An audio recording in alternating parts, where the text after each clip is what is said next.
¿Qué tal? Saludos, muy buenas noches, bienvenidos a Vía V. Si les preguntáramos a muchos de ustedes cuál es la singularidad productiva de Galicia, seguro que muchos pensarían que la pesca, y con razón. Puede que otros pensaran, por ejemplo, en el sector lácteo y también estarían atinando, pero puede que muchos de ustedes no repararan en las fortalezas del sector forestal. Las cifras, sin embargo, indican que estamos ante una de las grandes riquezas de este país, que es el primero, quédense con este dato, en exportación de madera de todo el Estado, por encima de territorios como Cataluña, a pesar de los problemas de minifundio que vamos a abordar esta noche y de la explotación del monte.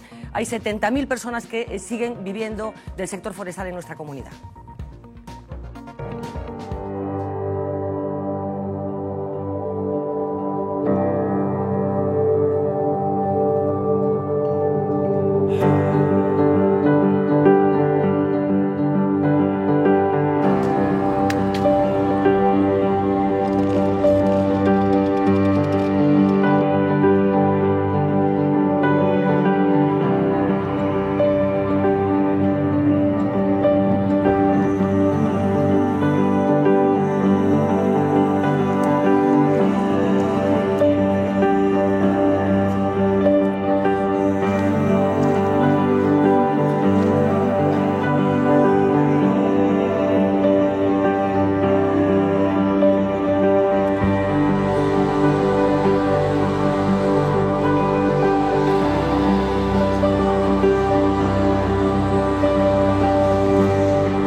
La Xunta se propone actualizar el plan forestal, así que nos proporciona una excusa estupenda para adentrarnos en este mundo del que, como decíamos, a lo mejor no conocen la dimensión de su fortaleza económica para un país que no solamente es agua, como decíamos, sino que también es monte. Así que hemos convocado a 4 personas que estamos convencidas de que nos van a ayudar a establecer un relato preciso de cuál es el potencial de esa riqueza y lo que se ha hecho en los últimos años. Tomás Fernández Couto, muy buenas noches. Buenas noches. Director Xeral de Ordenación y Producción Forestal. ¿Hay margen todavía en el sector forestal para que la riqueza que ya produce sea mucho mayor? Sí, desde luego hay un margen todavía muy importante. Galicia ya tiene muchas realidades importantes dentro del sector forestal. Somos el mayor productor de madera, producimos más de la mitad de la madera que se corta cada año en España. En principio, por existencias y crecimientos, podríamos cortar una cantidad similar a la que se corta en toda España. En estos últimos años hemos avanzado mucho en superficie arbolada, en situación media de cada hectárea arbolada, en cuanto a densidad, en cuanto a número de árboles, ha mejorado la situación, pero realmente hay mucho que avanzar. Nuestra estructura forestal es una estructura básicamente montes privados. La administración con montes públicos no tiene más allá de un 2%. Hay una superficie importante de montes vecinales en mano común, con cerca de 700.000 hectáreas, y más de 1.200.000 hectáreas de parcelas de propietarios particulares. Aquí estamos hablando de superficies medias de propiedad de 2-3 hectáreas, pero entra hasta en 10-15 parcelas diferentes. Y baste dar un dato: una máquina forestal, y en el futuro los aprovechamientos tendrán que estar mecanizados, necesita, para que haga un planteamiento económicamente viable, entre 5 y 10 hectáreas. La parcela media de Galicia se queda en 10 ferrados, que eso es escasamente media hectárea, de manera que entre viabilidad económica y superficie tenemos un problema. Bueno, pues es la primera presentación. Voy a presentarles al resto de las personas que nos van a ayudar esta noche a establecer este relato. Alfredo Pereira, moi boa noite. Hola, buenas. Presidente da Organización Galega de Comunidades de Montes, unha singularidade da que falábamos, esa propiedade en man común de moitos dos montes galegos. O minifundio é un problema porque parece que sempre miramos cara a ese fenómeno, a ese sistema de propiedade da terra. É un problema en sí mesmo o minifundio? Eu creo que o minifundio precisa un debate importante, porque hai unha mantra de que o minifundio é malo. se falamos a nivel de monte, de explotación de monte, si evidentemente precisas unha superficie, como acaba de dicir o director xeral, grande, pero iso podese conseguir respetando a propiedade de cada quen, con fórmulas cooperativas, asociacións, etc. etc. No monte vecinal non é ese problema, falamos dunha media de 250.000 hectáreas. Digo, 350 hectáreas por comunidade de montes. O que pasa, sí que me gustaría falar, eu creo que o monte vecinal é o pariente pobre de todo isto, porque se ti lees os medios de comunicación ao respecto do plano forestal, fálase de todos os sectores que compoñen o sector que lle chama montes, en da que moita xente lle chama forestal, agás as comunidades de montes, agás os montes vecinales. Parece que non existen e sí que están no plan e están contemplados negativamente. Como que sodes un problema en lugar dunha solución? Sí, que somos un problema, o que hai un desprecio, non sei se intencionado ou non, pero que é un desprecio por montes vecinos e polos intereses da veciñanza comunal. Falaremos desa singularidade tamén, desa queixa que se está plantexando e poñendo encima da mesa, tamén desa singularidade da que falábamos antes. Está tamén con nos José Manuel Iglesias, moi boa noite, presidente do Clúster da Madeira e o Deseño de Galicia. Hai percorrido, a pregunta que lle facía o director xeral, hai percorrido aínda para que este sector teña un peso maior no PIB galego? Muitísimo, é dicir, a figura do clúster, se me permitides unha pequena explicación, o que pretende é organizar toda a cadea do valor. Se o valor que obtemos, é dicir, o porcentaje que obtemos na explotación do monte o trasladamos á industria, podemos duplicar e triplicar os postos de traballo. E temos un grandísimo reto en organizar esa cadea para que dende o eido da industria podamos, digamos, este foi unha reciente conversa que nos tivemos, darlle unhos planes de negocio aos propietarios de monte para que eles vexan que a súa explotación ao cabo do tempo pode ser rentable porque é aproveitable tamén para a industria. A coordinación pode xerar muitísima riqueza. Mario Beramendi, moi buenas noches. Boa noite. Compañeiro da Voz de Galicia, que leva anos escribindo sobre este asunto, crónicas interesantísimas con todos os datos encima da mesa. Ti que percepción tes, despois de tantos anos falando con todas as partes que compoñen este sector, viaxando, coñecendo experiencias fora do noso país, que sensación tes en relación co aproveitamento e o xeito que temos de xestionar o monte? Pois a sensación que teño é que se teñen feito cousas, pero mellor non todas as que se deberían ter feito, non? Hai un plan aprobado dende o ano 92 que se incumpliu, tiña unha previsión dunha inversión anual do 3%, que se incumpliu incluso na época das vacas gordas presupuestarias, cando non había coartado os axustes. E agora, pois, parte das directrices ou do espírito dese plan, pois, se recupera, non?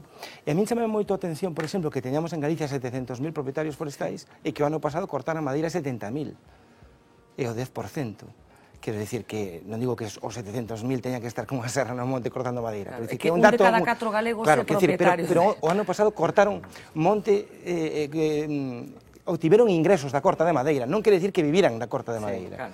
70.000 persoas, de 700.000. Estamos falando do 10%. Por tanto, aí hai un desequilibrio importante.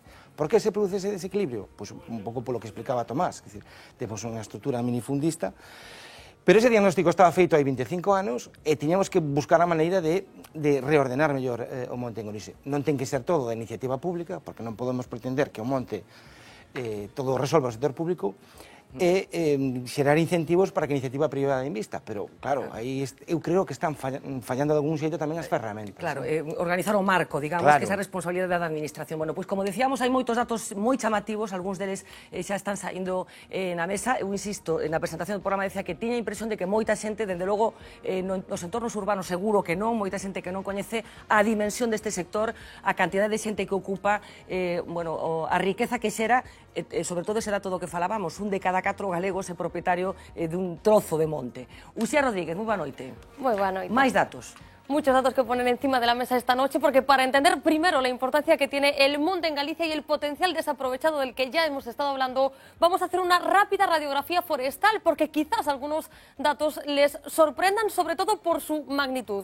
Galicia, por si no lo sabían, es la mayor potencia de España en este ámbito, y es que en nuestra comunidad hay más de 2 millones de hectáreas de superficie forestal. De estas 2 millones de hectáreas de superficie forestal, de todas ellas, 1,4 400.000 tienen algún tipo de arbolado. Para que lo visualicen mejor, esto supondría más o menos que hablamos del 48% de la superficie total de nuestra comunidad, aunque es cierto que este dato también encontramos el lado malo, porque ¿qué quiere decir esto? Pues que un tercio del bosque gallego está desaprovechado, tenemos unas 600.000 hectáreas improductivas. Y como estamos ahora hablando de la cara mala, damos también el dato que pone números a uno de los principales problemas del monte gallego, la fragmentación de la propiedad. Y es que en nuestra comunidad hay, lo decíamos, unos 672.000 propietarios forestales, lo que quiere decir que más o menos 1 de cada 4 gallegos es dueño de un trozo de monte. De media tocarían a menos de 2 hectáreas, que además estarían repartidas en 2 o 3 parcelas. Las cuentas son sencillas. Además, a todo esto tenemos que sumar otro dato. El 30% de la superficie forestal se reparte en una figura típica gallega de la propiedad colectiva, de la que también hablaremos esta noche, los montes vecinales. Pero vamos a volver a la cara buena de las cifras, porque la hay, y lo cierto es que hay muchas. La mitad de la madera que se corta en toda España, ya para empezar, procede de aquí, de Galicia, el 50%. Y es que somos líderes en el ranking de exportaciones. En 2014, casi 570 millones de euros. La pregunta también es ¿a dónde se va nuestra madera y nuestros muebles? ¿A dónde? Pues sobre todo al vecino Portugal, el principal cliente en el exterior, pero también a Francia, a Reino Unido o, por ejemplo, a los Países Bajos. Para que se puedan hacer una mejor idea de su importancia, es el sector industrial que genera mayor empleo en nuestra comunidad, 70.000 puestos de trabajo directos e indirectos. Hay que tener en cuenta que en algunas zonas hablamos de mucho más. En 52 de los 315 ayuntamientos, la industria forestal supone más del 30% de la industria total. Seguimos con datos de facturación del año 2014, 1.380 millones de euros si hablamos de transformación de la madera, que sepan que creció un 12% más que el año anterior, que el año 2013. A esto tenemos que sumar otros millones más, 358 los que suman el mueble y la carpintería. Y ya para terminar, un último dato que demuestra que hay potencial, y es que la madera es el segundo producto deficitario que tiene la Unión Europea, así que todavía hay mucho camino que cubrir. Bueno, pues como decía, datos chamativos que tienen que ver con este sector. Tomás Fernández decía, Mario, que no ano 92 aprobouse ese plan, que, bueno, detectaba unha falta de vontade política, digamos, por aplicalo dun xeito preciso. Foi así? Faltou un compromiso por parte da Administración galega? Bueno, yo creo que realmente compromiso no faltó. El plan forestal es muy ambicioso, pero hay que tener en cuenta que gran parte de los planteamientos del plan forestal se han cubierto. Hay que decir que el plan forestal empezó en un momento dado donde la situación de los incendios hacía impensable que nadie invirtiera en el monte. Era nuestro grave problema y nadie pensaba en aquel momento que se pudiera arreglar. Era como una pescadilla que se mordía la cola, ¿no? Sí. Había incendios porque no se atendía al monte, y no se atendía al monte, entonces había incendios. Bueno, eso es discutible, había muchos fuegos. Unos era porque no se atendía y otros a pesar de que se atendía. Lo cierto es que en este momento, hasta muchas veces desde el propio sector forestal, se nos demanda que gastemos menos en extinción. Eso quiere decir que en 20 años, por un lado, la preocupación por los incendios se ha disminuido. De hecho, estábamos en 10, 12.000 fuegos anuales, en este momento estamos en 3.000, 3.500. Por otro lado, las existencias de madera se han triplicado. A pesar de que hemos cortado de una forma importante cada año, entre 5, 5,5 en aquellos momentos, hoy casi 8 millones de metros cúbicos al año, las existencias en el monte se han triplicado. Pero se han triplicado las existencias de maderas, digamos, de aprovechamiento industrial, pinos y eucaliptos, como se han triplicado las existencias en superficie, en existencias de bosques autóctonos. O sea, ha aumentado de una forma muy importante la superficie. El sector hoy está estructurado. En aquel momento no las había. Hoy hay organizaciones en todos los escalones y en todos los ámbitos del sector. Se desarrollaron todos los ámbitos de la administración forestal, con los distritos, direcciones específicas de incendios, direcciones de montes. Hay que recordar que en aquel momento la administración forestal se limitaba a gestionar unas 200.000 hectáreas de superficie directamente y prácticamente nada más. Y hoy es una administración que abarca todos los ámbitos. Bueno, ha habido un nivel de inversiones, aunque no fuera del 3%, si tenemos en cuenta todos los temas de desarrollo universitario, de formación, tremendamente grandes. La realidad es que 20 años después, la realidad no tiene nada que ver con aquel momento. Hemos mejorado en muchos aspectos, tenemos que seguir desarrollando en otros, pero realmente es difícil sostener que en estos años no hemos avanzado de una forma muy importante. ¿Pero por qué ese compromiso de inversión que era del 3%, no? Creo recordar que era del 3%. Sí, se hablaba del 3%. ¿Por qué? En torno al ¿Por qué no se 3% del cumplió? presupuesto autonómico anual. Bueno, hay Ya, muchas... Mario, ahora puede haber la excusa de bueno, hay las muchas vicisitudes. precariedades. No es una cuestión de excusas o vicisitudes. Ha habido años de presupuesto mayor, presupuesto menor, hay muchas partidas. En este momento estamos haciendo, precisamente en el proceso de revisión, una revisión exhaustiva de todas las inversiones y, bueno, quizás en el ámbito expresamente de actividad forestal no se cumple ese 3%, pero si vemos todos los ámbitos y todas las inversiones que ha habido, que como estamos analizando, pues son mayores de las que nos podíamos. Bueno, Alfredo Pereira non sei se coincide con este diagnóstico optimista que está facendo dende a administración, que se está facendo dende a administración de que aconteceu nestes últimos anos en relación quería co monte. facer un inciso sin molestar a nadie. O reportaxe fala sempre de produción de madeira. Sí. E, por exemplo, nunca se dice, e iso é bo que se conozca, que os montes veciñales están xestionados democráticamente por 250.000 veciños e veciñas que conocemos o noso monte, non como os particulares, sabemos nosos lindes, e que para decidir temos que falar, discutir, propor e votar. E o que se acorda democráticamente. E iso, que é unha ferramenta para min importantísimo, non se dá a conocer nos medios de comunicación. Non están xestionados polo presidente dunha Comuna de Montes. Está xestionado pola xestión democrática asamblearia de, cuidado, de 250.000... Eu seguro que Mario tamén. Eu teño escrito páxinas e páxinas sobre os montes comunais e a singularidade dese sistema de propiedade.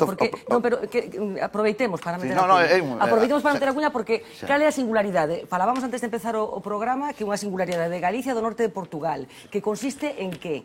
Basicamente consiste que é unha titularidade no cal tanto a titularidade como os usos pertenecen á veciñanza comuneira. E un dato importantísimo e a ter en conta, pero non pertenecen á veciñanza comuneira por ter, senón por estar. Claro, o que vive, o que reside é propietario. Entón, verdadeiramente, eu non me atrevo a chamar propietario porque eso significa unha carga profunda. É titular desa superficie. Non é, creo que non é propietario. Respecto ao plano forestal aprobado no 82, que creo que foi aprobado por unanimidade no Parlamento, iso é bom, porque significa consenso, pero evidentemente este plano forestal que se aprobará ou ben agora ou cando lle corresponda, depende dos procesos electorais, non ten consenso. As Comemontes non estamos de acordo co plan. Estamos, evidentemente, reconocemos que o plano forestal ten cousas boas, como fala de potenciar o uso da madeira nas edificacións, fala de que os titulares das terras que están en rede natura teñan compensacións por hipotecas de uso, eso é positivo, falase de potenciar no currículum escolar o monte veciñal das comunidades, vale, pero respecto ao monte é totalmente... Eu vou dar un dato que vale a pena reflexionar, e eu creo que se faga un exercicio de imaginación. O Plano Forestal de Galicia, mellor dito, as directrices para revisar o Plano Forestal manteñen o investimento obrigado do 40%. Iso é un intervencionismo duro, pero ainda é durísimo porque non só te obriga a investir o 40%, obrigache a investir donde podes investir, díceche aquí, como se fóramos nenos pequenos ou medios abofés. Tens que facelo aquí, ti non sabes. Eu fago unha pregunta. Eu quero que imaginedes que pasaría se hai un goberno que saca unha lei que dice todas as empresas privadas dos ingresos, non dos beneficios, teñen que investir o 40% en obra social, non donde queran os titulares desa propiedade. Bueno, armarías un Cristo, habría un furacán, os medios de comunicación dicían, bueno, este é un goberno esquerdista, nacionalista, populista, que atenta contra a propiedade privada. Aquí estás atentando contra a propiedade comunitaria, porque díceche non só que tens que investir o 40%, sino como. E cando non está dentro do plan, se unha asamblea acorda un proxecto, estás a expensas do que queira o funcionario de turno, para meterlo no 40% ou non. Iso é inviable, iso non pasa en ningún sitio, ou outro exercicio de reflexión respecto á produción de cogumelos.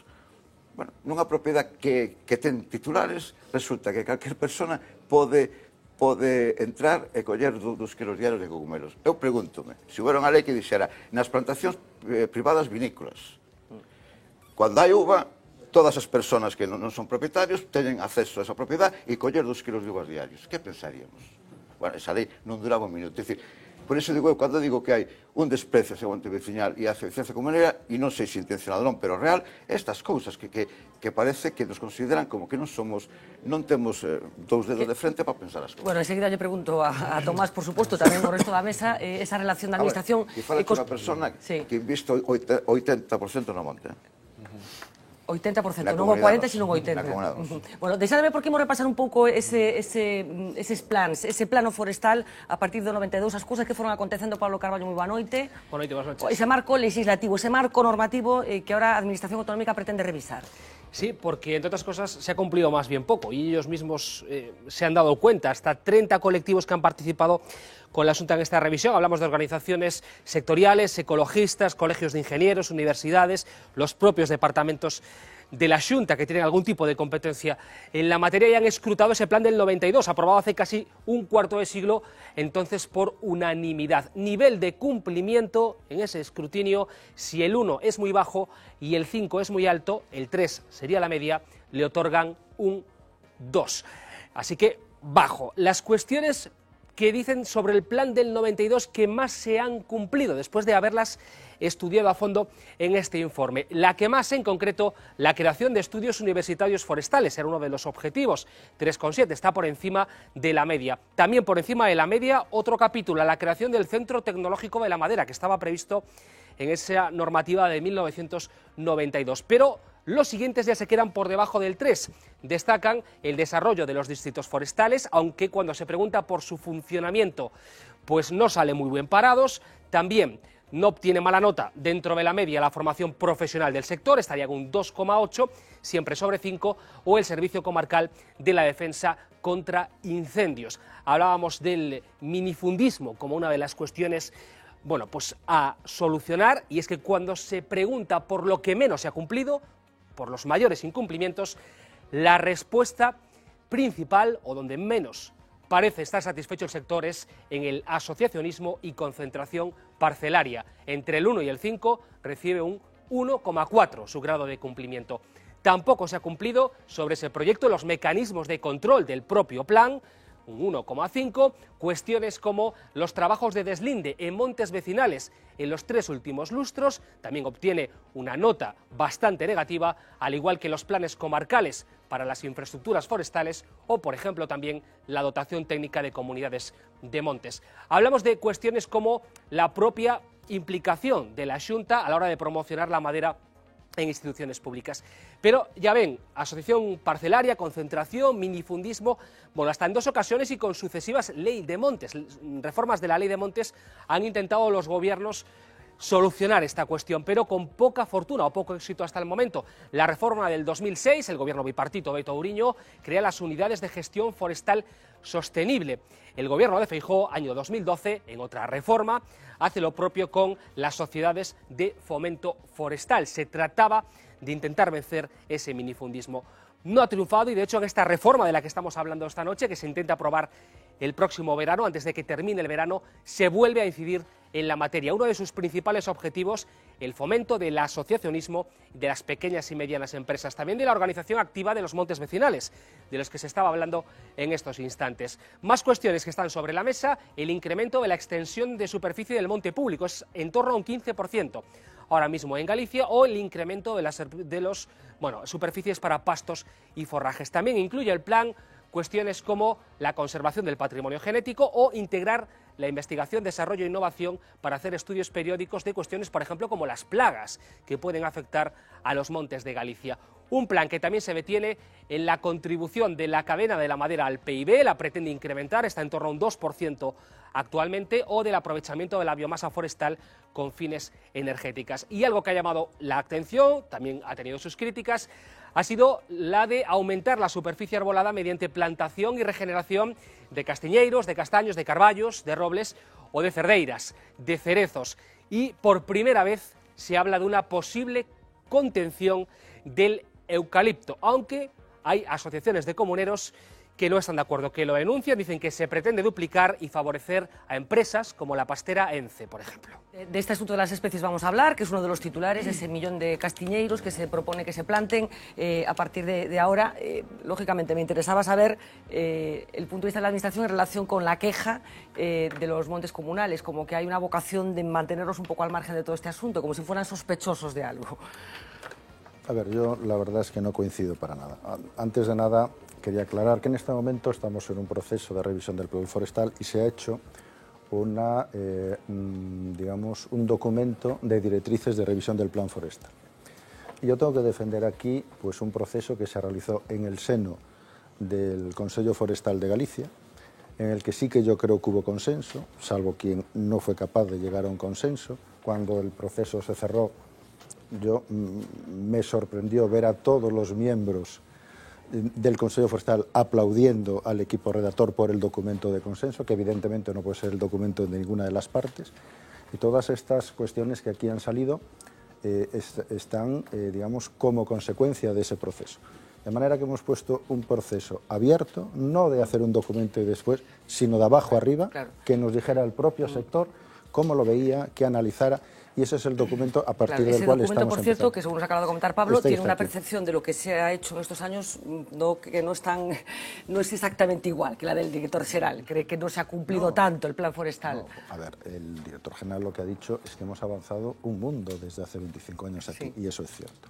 Que es posible que en algunos ámbitos hayamos avanzado más que en otros, pero bueno, ahí hay unos logros tremendamente importantes. Después, pues bueno, digamos, la percepción de cada uno puede ser diferente, pero evidentemente en este momento el sector está estructurado, ha habido un esfuerzo muy grande también desde la Administración para estructurarlo, y fruto de eso es que ahí hay un Consejo con todo el sector que es capaz de dictaminarlo, y hay una Administración lo suficientemente madura para darle la voz y decirnos un poco qué modelo de monte debemos tener entre todos para que sea un modelo de futuro. Pues, ¿qué papel le quiere conceder la Administración a las comunidades de montes? Porque la queja ha quedado clara. Las comunidades de montes tienen que cumplir el papel que significa en la tercera parte la superficie forestal de Galicia, de manera que es una parte tremendamente importante. No es una parte olvidada. A ver, hay alguna reflexión que me gustaría hacer. Por una parte, la reinversión del 40%. Bueno, hay un decreto que obliga a una reinversión no en lo que a la Administración por capricho, sino en lo que es la gestión del monte. No se puede gastar en ese 40%, pero también dice el propio decreto de desarrollo de la ley que si el monte tiene un nivel de inversión adecuado y no es, digamos, necesario ese nivel tan grande de inversión, ese nivel de inversión se puede reducir y además hay una serie de años para realizarlo. De manera que lo que está diciendo es, porque además ese 40% no es un gasto, es una inversión que puede multiplicar. Y después una reflexión de lo que aquí estamos diciendo. Hablamos de la madera y evidentemente la madera es nuestro principal aprovechamiento forestal, pero los aprovechamientos forestales son todos los del monte. Y aquí hay que hablar de la madera, hay que hablar del ganado extensivo, hay que hablar de las castañas, que por cierto es un aprovechamiento tremendamente importante y creciente, y otros aprovechamientos como pueden ser setas o pueden ser el caso de resinas o algunos como están empezando. Hay un aspecto, y lo voy a expresar un poco porque después probablemente nos perdamos, en lo relativo, por ejemplo, que hablábamos de las setas. El caso de las setas es un tema de montes vecinales y de propietarios, es del monte. La ley lo que dice claramente es que todos los aprovechamientos son del propietario de los terrenos. Un comunero es cierto que no es propietario, es comunero, porque la propiedad es del colectivo, de la comunidad, no del comunero. Bueno, lo que dice la ley es que esos aprovechamientos son del comunero. Ahora, lo que sí parece un poco excesivo es que la ley prohíba recoger una seta, prohíba recoger una castaña, prohíba recoger... O sea, a lo mejor ya no es una seta, a lo mejor se convierte... No, pero la ley... Si la cosa adquiere determinada dimensión... Pero la ley establece que donde se forme, donde haya una inversión, donde haya un ámbito productivo, hay una figura, que son los cotos seteros, los cotos de castaña, que se pueden marcar de manera que, evidentemente, ahí todo el mundo sabe que hay un ámbito de explotación, de producción, y cualquiera que recoja ahí no está haciendo algo irregular, sino que está robando esa seta o esa castaña. Vale, decías, Mari.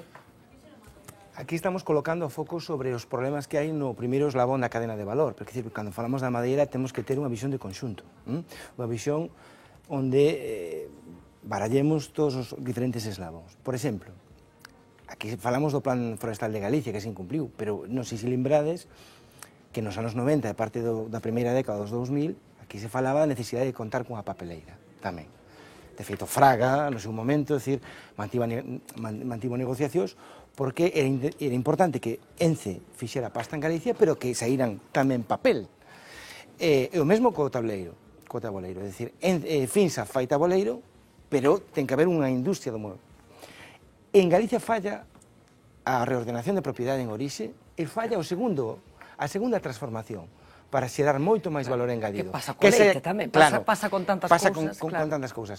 Por exemplo, Finsa, que é unha industria punteira do tabuleiro, empezou a facer ela os componentes de mueble, a sacar kit de cocina, para crear máis valor. Porque, se vedes as magnitudes que ten a primeira transformación da madeira, non teña nada que ver ca segunda. O mueble, hai empresas de mueble, pero non hai un IKEA, non digo un IKEA, a cuarta parte dun IKEA. Entón, cando falamos do todo o tema da madeira, é importante falar do tema de orixe, pero ter unha visión de conxunto de toda a cadea de valor. Eu creo que está a parte do clúster que é un pouco o que nos pode... Coincido exactamente co que dis, que aí temos muitísimo recorrido, pero utilizando, por exemplo, como referencia o informe da Barrié, debemos de atacalos de tres focos.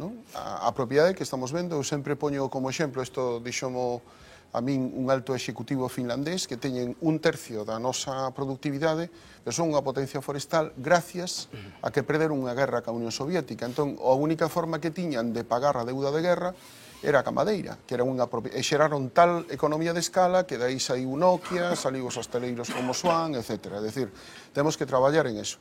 Temos que traballar tamén aforrando complexidade administrativa. Próximamente temos a disposición, digamos, de todos os organismos da Xunta para organizar unha xornada, incluso ca Federación Galega de Municipios e Provincias, ca Escola Galega de Administración Pública, porque a unidade básica de produción é un señor con unha motosierra, con un tractor, 2 administrativos, un abogado e un notario. É dicir, é absolutamente imposible. Temos unha complexidade administrativa moi grande que temos que resolver. Fundamentalmente os concellos, cando teñen que protexer, digamos, o cuidado das pistas forestales, das sacas e de todo eso. E finalmente, pois o que decíamos, tamén con relación á industria. E aí temos que ver, outro decía o presidente Feijóo o miércoles pasado na nosa convención internacional, que o clúster conxuntamente co clúster do automóvil, o clúster da madeira e o deseño, era o clúster máis organizado, con unha diferencia, é que o noso recurso está aquí e non se pode deslocalizar. E temos esa cantidad importantísima de emprego e temos que traballar precisamente apoiando a todo, digamos, a cadea de valor para incrementar ao máximo as posibilidades de, digamos, de obter beneficio a partir do noso monte. E coordinando tamén, porque o que temos que facer os propietarios do monte é intentar decirlle o que necesitamos a industria. É dicir, non pode ir cada eslabón da cadea polo seu camiño, sino temos que traballar de xeito coordinado. E cal é a relación entre, neste caso, a industria e os propietarios do monte, unha parte dos propietarios do monte tan importante como a que representa o noso compañero esta noite? Cal é a visión que se ten desde o clúster dos montes comunais? O que temos internamente dentro do clúster tamén temos persoas que están, digamos, entidades que están no sector forestal e que, digamos, a través das súas propias asociaciones están facendo intervir. O que pasa que o cortoplacismo ten muitísimo peso, efectivamente. A última conversa que nos tivemos, además o ofrecimento, digamos, polo director xeral, se detectan necesidades, por exemplo, que nos comentaba outro día, para o uso do carballo galego, do roble galego, para o curado de whiskies de calidade, para o mellecido de whisky de calidade, e os... Hai esa necesidade nestes momentos? Sí, necesidades que plantexan e que temos unha cualidade, é un pequeno uso, pero o mismo que lle plantexaba eu directamente, é dicir, director xeral, pero tamén nos necesitamos robinia, por exemplo. Decía, pois podemos contemplar usos da robinia en zonas moi acotadas. A robinia é unha falsa acacia que non necesita ter tratamentos biocidas e que se pode utilizar no espacio exterior como que nós chamamos clase de riesgo 4, que para madeiras en contacto permanente ca humedade.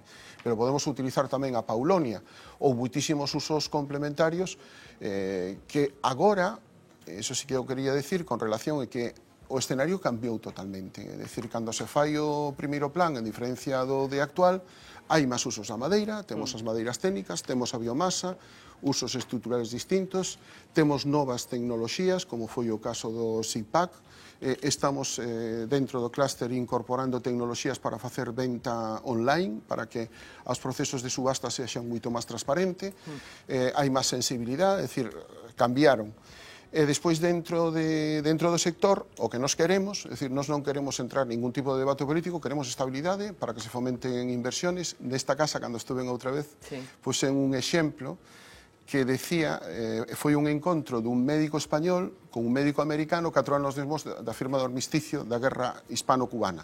E lle pregunta, como foron vostedes capaces de acabar ca malaria, porque os españoles invertimos milleiros de cartos, de planes, e dixo o americano, moi sencillo, tomamos o seu último plan e o aplicamos a rajatabla.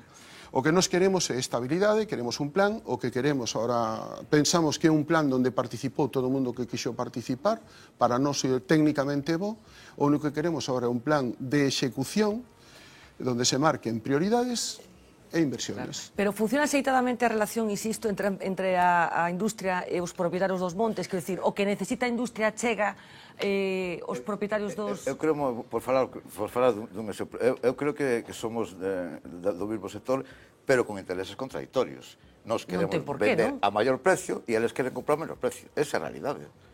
Eso é certo. Pero, sin embargo, eu quería facer unha cosa, porque, evidentemente, como día que refrán, o papel soporta todo e o falar non ten cáncer. O director xeral non digo que menta, non di a verdade, o di a verdade a medias. É dicir, o intervencionismo do 40% figura aquí. E máis, chega a tan absurdo que incluyen as subvencións en ese ingreso total. Vou por un exemplo, eu creo que o fixeron, pero, bueno, sin pensalo. Imaginemos, se vou por cifras pequenas para que se entenda, un monte que consigue no ano 80 euros por unha subvención para pôr en valor un castro e 20 euros de madeira, son 100. Ten que investir o 40%, porque se non inviste o 40% é castigada sen subvencións, que non o dixo. Pero non pode investir o 40% porque o 80% ten que ir para a subvención que é finalista. Unha subvención é finalista. Tens que emplealo donde a cada subvención. Se ti pidixe para pôr en valor un castro, non o podes para plantar carballos. Tens que facer un castro. Entón, que faz? Non podes. Unha e dúas. Ou renuncias á subvención do castro, ou renuncias ás subvencións por non cumprir o 40%. Chega ao absurdo cando non só nós, na Organización Galega, senón incluso representantes da Universidade de Vigo, no Consello Forestal, lle dixo que retiraran o das subvencións, que non tiña sentido ningún. E depois, proceso participativo. Bueno, Tomás, proceso participativo daquela maneira. Daquela maneira, foi un proceso participativo nun marco delimitado. É certo que todos aqueles que compuñamos o sector, o Consello Forestal, podemos participar. Eso é certo, e participamos. Pero o sector forestal, hai elementos, asociacións que traballan, xestionan ao medio rural, que non están no Consello Forestal. Por exemplo? Sindicatos agrarios, que hai un solo, centrales sindicales, aproveitamentos de gandeiros. Entón, nós, en base a isto, propuxemos que, evidentemente, unha vez que se elaboraran as directrices, antes de facelas definitivas, se consultara con este sector, para ver o que pensaba, para ter unha imaxe completa. Isto que foi aprobada na primeira reunión do grupo de traballo, co cual nos aceptamos, decir, bueno, evidentemente, se isto é aprobado, aceptamos a historia. Imos a xogar a partida. Cando chegou a da verdade, dixeron que non. En este caso non foi a consellería, foi os coordinadores, non foi a consellería, aquí non foi os coordinadores. Dixeron que non, e inventaron unha historia de que era complicado por internet, bueno, unha disculpa. Entonces, foi participativo dentro dun marco, pero non todo participativo, porque o sector do Montes, que está metido no medio rural, hai máis xente que formamos parte do Consello Forestal. Porque o Consello Forestal hai un peso excesivo da administración e un peso excesivo do sector, bueno, chamémoslle... Enseguida te escoito, pero que intención tería a administración ou os redactores do plan para acotar, digamos, o número de interlocutores? Vamos, non, eu podía dicirme cosas, pero simplemente se pode dicir unha cousa. Sin ese grupo de traballo salían as mesmas directrices. É dicir, as directrices non é que estuveran cociñadas, como se dicen as enquisas, é que estaban precociñadas. Por un exemplo, e isto é importante saberlo porque como funcionou. As directrices sacáronse en base a uns inquéritos feitos por un equipo da Universidade de Vigo. A nós se nos negou a meter todas as preguntas que falaran reforzar o carácter xermánico da propiedade, que fiscalidade precisaban os montes, se era bo reforzar o concepto xermánico ou non.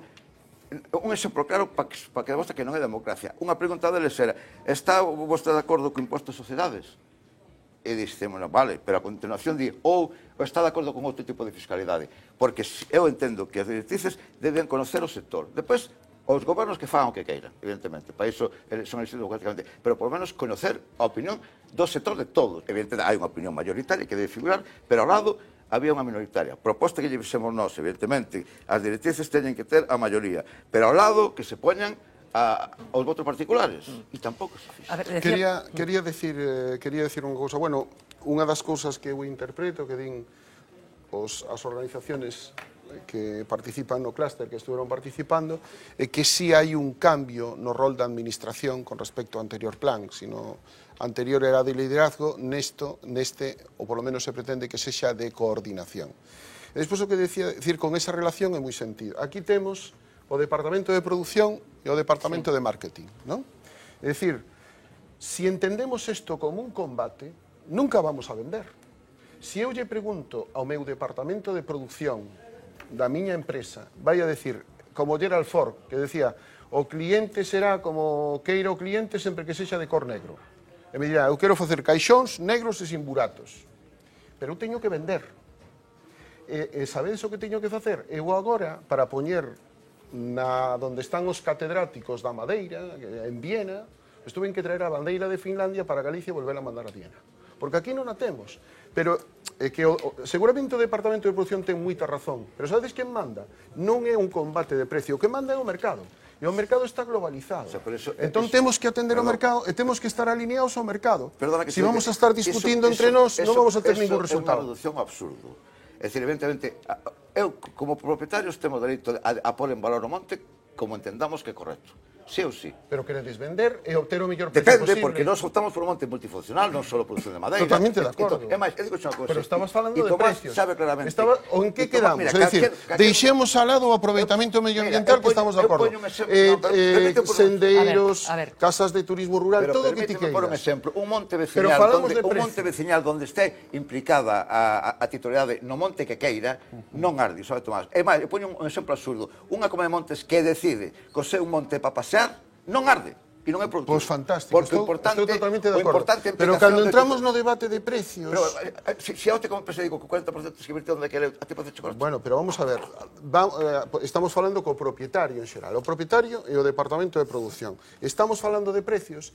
Para incrementar os precios temos que incrementar as ventas, temos que incrementar o valor. Iso é sencillo, temos que estar alineados. Exactamente. Para que as economías de escala. Exactamente, tamén. É dicir, pero temos que estar alineados con respecto ao mercado. É dicir, eu estou de acordo. Se sodes tan buenísimos, explícame bien, como nunha subasta de madeira, os precios poden oscilar entre, e falo da última, entre 30.000 euros e 60.000 euros. E de que depende iso? Non foi unha subasta pública. Pois depende do mercado. É dicir, o mercado é o máis democrático que hai. Pero foi o mismo día. Por que un da 30 ou 60? Bueno, pois é cuestión do mercado. É dicir, isto ocurre na bolsa, ocurre en todos os sitios. E nos intentamos vender a madeira. A xente, se ten oportunidade, ou decir, de facer un acopio, ou ten unha necesidade de produción, compra. Pero a xente non é estúpida. O monte non é só productivo. O monte ten que estar... O monte ten que ser como quero o seu titular. Dentro dun marco. Pero non falemos de precios e despois automáticamente utilicemos outra xogada. É dicir, se falamos de precios temos que estar alineados ca industria. E a industria ten que vender. E ten que vender no mundo. Pero ti a mí queres me comprar a 40 que non vender a 80. A ver, José Manuel, que cousas... Pois tenemos que chegar a un diálogo e se non me compensa, pois terei que comprar fora. Pero, José Manuel, que cousas necesitaríades do monte galego que non se vos ofrecen? Non, vamos, moitísimas. Por exemplo? Bueno, pois desde este tipo de especies que nos necesitamos e que agora, o que me decían na dirección, nos decían outro día na dirección xeral, eu non podo obrigar o propietario de monte, e ten toda razón o propietario de monte, a decirlle o que ten que plantar. Estou totalmente de acordo. O que quero é que me traigades unhos plans de negocios desde o clúster para que as especies de maior valor, que son as que nos interesa, para que non as teñamos que traer de Finlandia, pois as teñamos aquí. Pero eso é un plan de negocio, é dicir, isto é como unha empresa onde hai departamentos que teñen que estar totalmente alineados. E os usos medioambientales, estou totalmente de acordo, sendeirismo, turismo rural, todo o que se queira, estou totalmente de acordo. É un valor que temos que fomentar e temos que facer compatible. Pero despois, ao final, temos que vender. E vos temos que dar, señores, se plantades carballo, vai haber un señor que vai a embellecer o whisky con el. Si plantades robinia, podemos utilizar a robinia. Ou outro tipo de especies que son máis adecuadas, pois, por exemplo, para a tendencia que vimos agora, pois, coa madeira contralaminada, que pensamos que ten un muitísimo máis futuro, porque a nosa táboa, por agora, pois, non ten moito valor. A ver, teño a sensación de que hai unha concepción filosófica diferente entre os dous, teño a impresión, polo que estou vendo, e igual, Alfredo, non sei se me dá a impresión de que ti sostés de que hai demasiada obsesión pola produción de madeira nestes momentos en relación con Monte Galego. O sea, cal sería o ordenamento ideal? O debate da madeira por parte do suposto fácil. Hai que ordenar o territorio, hai que ordenar os usos. É dicir, ningún árbol é animalo, hai que ordenalos. E iso está sin facer. Porque un dos incumprimentos do plano forestal que se falaba do 82 era que se aumentou a produción de eucalipto 200 hectáreas. Que cumpliuse o plan, o único que se cumpliu do plan, por lo menos no meu punto de vista, é a creación dos distritos forestales, a ocupación e a preocupación da loita contra o lume. Eso cumpliuse. Ora, por exemplo, cumpliuse en ese punto. Entón, pois non é está ordenado. Todas aquelas terras agrarias que se forestaron, no plan non se dice, volvámosla... É dicir, necesita unha ordenación do territorio e de usos da terra. E eu, dentro dese marco, podo decidir ou patacas, ou castaños, ou carballos, dentro dese marco. Pero é preciso un plan de ordenación de uso das terras que non existe. E así estaríamos claro, que canto se necesita producir de castaños? Tanto, de eucalipto, tanto. Eso non existe. E entón estas expensas, a clave está que non hai ordenación de usos da terra. Tamén, estou totalmente de acordo. Sí, estou de acordo, é unha das claves. Pois entón estamos falando do principio dos tempos, e realmente está sin definir o uso da terra, non? Vamos a ver. El definir los usos de la tierra y ordenar tiene distintos niveles. Tiene el nivel macro y el nivel de monte. Y aquí hay que decir claramente que una de las líneas en las que en estos años va a hacer un esfuerzo más grande es en el de ordenación de montes. Y dentro de esa reinversión de los montes vecinales, ¿qué es lo que dice el decreto? Que tienen que reinvertirlo en ordenar el monte y en lo que establece el proyecto de ordenación que ellos mismos aprueben. O sea, eso es el primer, que es ordenar a nivel de cada monte y que las inversiones que van al monte sean las que el monte necesita. ¿Pero entonces que están trasladando el plan de usos a los propietarios?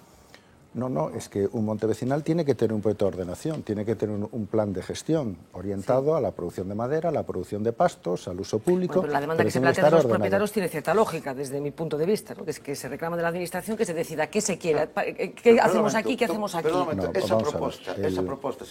Esa foi unha cheganosa que o investimento obligado no monte fose que marcara o plan de ordenación de cada monte e non foi esta por conseguiría. E o plan, se non ano... É que é ridículo, se non me monte, teño que facer...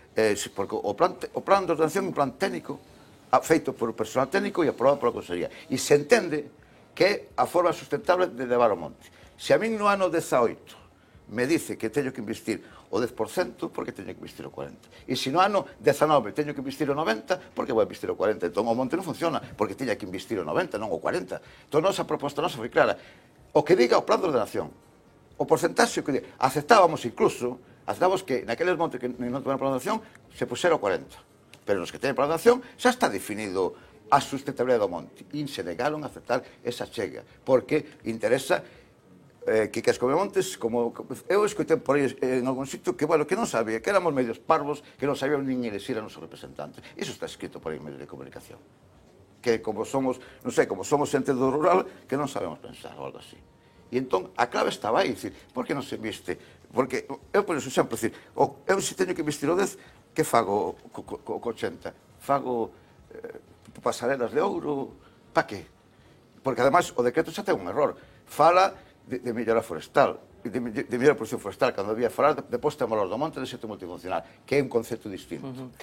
E simplemente fala de produción, e máis, e fala do plan de ordenación. Todo aquilo que está fora do plan de ordenación entra en ese 40% siquera a Consellería. Por un exemplo, o plan de ordenación é un documento a 10 anos vista. Hai unha xunta directiva, que dice que neste monte non quero plantar eucaliptos.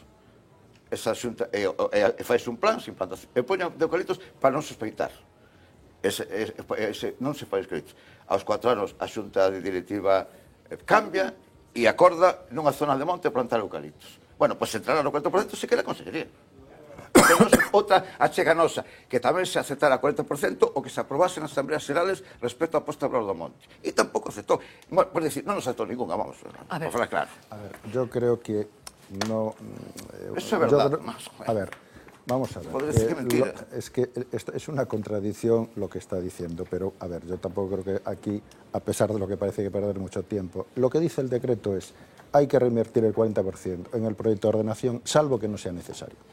De manera que si llega con el 20% es suficiente, pero hay muchos montes que requieren un nivel de inversión muy grande porque están muy abandonados.